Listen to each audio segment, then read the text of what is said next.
So again and again, philosophers want to reject a universal foundation, even though we are physically living it. The whole goal is supposed to be context sensitivity, as if you can't be context sensitive but still expect some universal principles to be upheld. Whether you be setting the goal or planning the means to achieve it, there's a measuring that goes on. Anybody who rejects universality or an everybody wins principle, whether that be setting the goal or cleansing the means to achieve the goal, is basically saying, oh, that guy Hitler who did that stuff, he's just a crazy guy. People just don't understand him. That's what you're saying if you don't keep a universal utility as an affecting principle at all times. This is what pragmatic theories do. They reject universal principles, and in their search for a more nuanced approach, they throw out the obvious. What's crazy to me is that if you ask a pragmatist how they even have any direction at all, they'll tell you that they're just trying to generally make things better. Yeah, that's called a universal principle. You reject it and then you use it because you know it's the sensible thing to do. I'm tired of that. You bite the hand that feeds you. The dialectic moves from modernity to postmodernity, which you're stuck in,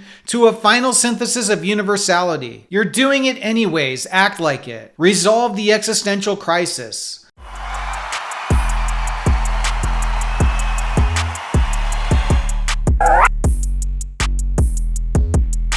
Neopragmatism is a flexible, language-centered, and context-sensitive approach to philosophical questions, focusing on the practical and social dimensions of human thought and action rather than abstract foundational truths. Yeah, abstract, as in being is abstract. You can't escape it, it's necessary, but it's abstract. Neo-pragmatists emphasize practical consequences, the role of language, and the rejection of absolute metaphysical or epistemological foundations. When they say they reject metaphysical or epistemological foundations, what they're actually saying is they don't apply in all cases, so they don't apply in any case. I see this a lot. We're not allowed a universal utility because it only works in 99% of the cases, so we can't have it as a foundation because it doesn't work 100% of the time. I reject this. This leads to pragmatists trying to contextually create situations of utility as an affecting principle, but not giving that principle its recognition.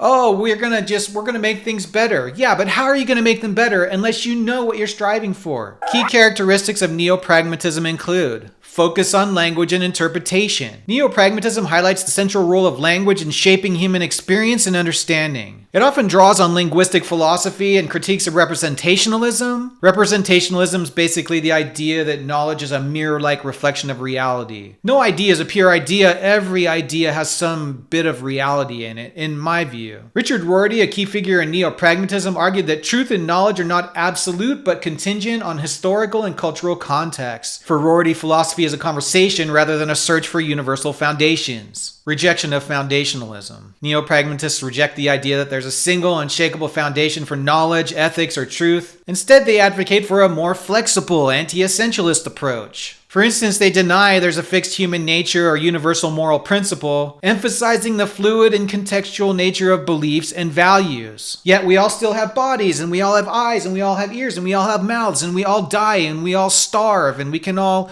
suffocate. But yeah, there's no universality. Continuation of pragmatism's practical focus. The usefulness of a belief, theory, or practice in solving problems or guiding action is considered more important than whether it corresponds to an objective reality. So they're the pseudo-adults in the room, right? We're not allowed to have a universal ideology that promotes a universal utility where everybody can win. The adult's gonna come in and tell us everything's on the table, including your death. Engagement with contemporary philosophy. Neo-pragmatists engage with diverse philosophical traditions, including analytic philosophy, postmodernism, and hermeneutics. They often critique dualisms like subject-object, fact-value, or mind-body, and propose more integrated, holistic approaches. Guys, any rationalist is going to take into account every detail they can to produce productive outcomes. You don't need to discount a universal utility in order to have that mindset. It makes no sense. But productive for who and how? That is why we need the everybody wins scenario, with a focus on the suffering of individuals and avoiding it. That's leaning towards idealism, right? We might have to shift from an idealized evaluation to a more pragmatic evaluation. But the idealized situation is always the top tier goal. It never disappears. It's always there. You don't just discount it. You certainly don't just discount it. When we move towards pragmatics, it's more of a triage move. You don't just start with pragmatics like a robot blind to the pressures of an everybody wins scenario. I really think there's a large portion of people out there whose mindset is permanently set to conflict, battle, and war. Even when times are great, they still live with subsistence attitudes, and that's supposed to be thought of as pragmatic or responsible. They're supposed to be the adults in the room. Really? We do have to be prepared to move away from the ideal, but it should never disappear or fail to be highlighted as the true goal, even when we've shifted so far away from it. It should just shine brighter as we slide into the abyss, like we're doing, by the way. Never forget about it or do like the pragmatists do and discount it straight out of the gate. If you guys like this kind of philosophical subject matter, help us out by liking the video and subscribing to the channel.